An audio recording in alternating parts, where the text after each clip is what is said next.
Hello दोस्तों, welcome back to my channel knowledgeable brain. और आज हम इस वीडियो में डिस्कस करने वाले हैं एलिजाबेथ बैरेट ब्राउनिंग की poem if thou must love me sonnet 14 के बारे में।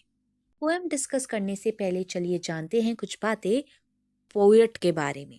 दोस्तों, एलिजाबेथ ब्राउनिंग एक फेमस इंग्लिश पोएट रही हैं विक्टोरियन एरा के वक्त। जानी जाती थी अपनी डीपली इमोशनल और इंटेलेक्चुअल पोएट्री के लिए। उनके पोएम में उनके वर्क के जो थीम हुआ करते थे वो बेस्ड थे लव, फेथ और सोशल जस्टिस पर। के नोटेबल वर्क रहे हैं सोनेट फ्रॉम द पोर्चुगीज और the cry of the children. और उनकी शादी हुई थी रॉबर्ट ब्राउनिंग से, जो अगेन एक फेमस इंग्लिश पोएट हैं। एलिजाबेथ ब्राउनिंग ने if thou must love me लिखा था अपनी famous collection sonnet from Portuguese में, जो कि लिखा गया था 1845 और 1846 के बीच और ये पब्लिश हुआ था 1850 में।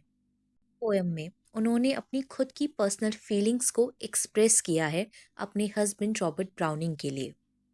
चलिए बिना टाइम वेस्ट करे इस पोएम को लाइन बाय लाइन पढ़कर समझते हैं। पोएम की शुरुआती लाइन में पोएट बोलती है, if thou must love me let it be for nought. दोस्तों, इस लाइन का मतलब है, अगर तुम मुझसे प्यार करते हो तो बस प्यार के लिए मुझसे प्यार करो और किसी वजह के लिए नहीं। Except for love sake only, do not say. इस लाइन का मतलब है, बस प्यार के एहसास के लिए करो, ये मत कहो कि तुम मुझे किसी और वजह से प्यार करते हो। आगे वो बोलती हैं, I love her for her smile, her look, her way. Line का मतलब है, ये मत कहो कि तुम मुझे मेरी स्माइल, मेरी मुस्कान, मेरे लुक के लिए या मेरी शक्ल के लिए तुम मुझे पसंद करते हो।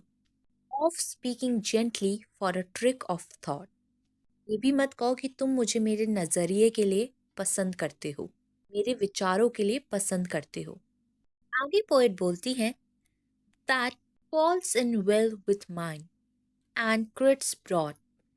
लाइन का मतलब है कि अगर तुम इन सब चीज़ों के लिए मुझे पसंद करते हो और इन चीज़ों की वजह से मेरे साथ रहना चाहते हो, तो a sense of pleasant ease on such a day for these thing in themselves beloved मी।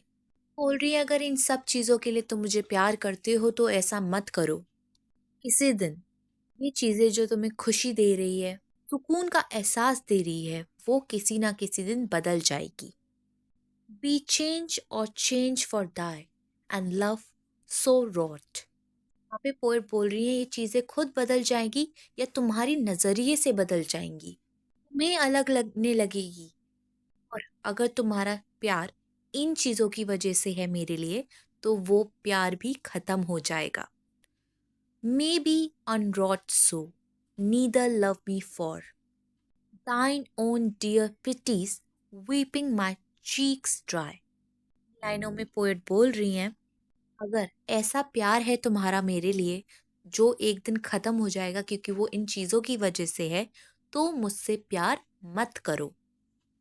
ना ही उस वजह से प्यार करो कि तुम मुझे मेरे दुखी वक्त में संभालते हो, मेरे आंसू पूछते हो। अगर तुम इसी वजह से भी मुझसे प्यार कर रहे हो, मेरे सैड मोमेंट पे, तो भी मुझसे प्यार मत करो। आगे पोएट बोलती है, a creature might forget to weep who bore. बोल रही हैं क्योंकि ऐसा भी हो सकता है, जिन वजह से मैं सैड हूँ, जिन वजह से मुझे आंसू आते हैं, मैं उस गम को ही भूल जाऊँ। तो फिर तुम मुझे प्यार क्यों करोगे? अगर ऐसा है, अगर तुम मुझे किसी सैड मोमेंट की वजह से प्यार कर रहे हो, एक दिलासे की वजह से प्यार कर रहे हो, तो भी मुझसे प्यार मत करो। आगे वो बोलती हैं, thy comfort long and lose thy love thereby. यहाँ पे पोएट कह रही है, अगर मैंने तुम्हारा सहारा लेना भी छोड़ दिया तो भी तुम्हारा प्यार खत्म हो जाएगा। आगे वो कहती हैं, but love me for love sake that evermore. इस लाइन में वो कह रही हैं कि मुझे सिर्फ प्यार के लिए प्यार करो, ना ही किसी वजह से मुझे प्यार करो, ना शर्त के मुझसे प्यार करो। Thou must love on through love's eternity. इस तरह तुम्हारा प्यार हमेशा रहेगा, इटर्नल रहेगा, अनंत तक चलेगा और कभी भी खत्म नहीं होगा। ओवरऑल इस पोएम में पोएट कह रही हैं, जो सच्चा प्यार होता है वो फिजिकल क्वालिटीज, इमोशनल क्वालिटीज या फिर प्रेरी रीजन की वजह से नहीं होता। सच्चा प्यार हमेशा प्योर होता है, इटर्नल होता है। दोस्तों, आई होप आपको ये पोएम समझ में आ गई हो, ये सोनेट समझ में आ गया हो। और वीडियोस देखने के लिए हमारे चैनल को लाइक करें, शेयर करें और सब्सक्राइब करना ना भूलें। और अगर आपको इस सोनेट फ्रॉम पोर्चुगीज़ के और भी सोनेट डिस्कस करना चाहते हैं तो प्लीज़ मुझे कमेंट सेक्शन में लिख के ज़रूर बताएं। साथ ही अगर आपको इंग्लिश लिटरेचर में कोई और वीडियो चाहिए तो भी आप मुझे कमेंट सेक्शन में लिख के ज़रूर बताइएगा। Thank you for watching this video.